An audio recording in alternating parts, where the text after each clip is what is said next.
আম্মা বউ আই হারাম দাদা। তুই তো আমার পুতের মা, তুই তো না আমার ভাই পড়ছস। আব্বা গরো না, একজন মানুষ দরকার। আমার অত বড় সহি, আমি একলা একলা ঘুমাই। আমার কুল বালিশটা না রাইতে ঠান্ডা হয়ে থাকে, এই শীতের মেঝে আমার কম্বলটা ঘুমাইতে কষ্ট হয়।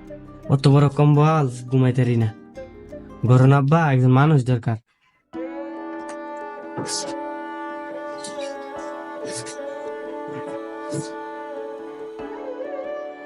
ওরে ভূত, তোর আম্মা মরার পর থেকে তোর আব্বার এটা চিন্তা করতে পারছে না, সময় পাইছে না। আমি ওইটাই চিন্তা করতেছি। ভূতের মনে বিছনা পত্র ঠিক করে দেওয়ার লাগে একটা মানুষ দরকার। ভূত চিন্তা করিস না, যা আমি আজকে দিনে ভিত্তি একটা ব্যবস্থা করতেছি। তোর আব্বার পছন্দ আছে একখানো, যা তুই রেডিও। আচ্ছা আব্বা।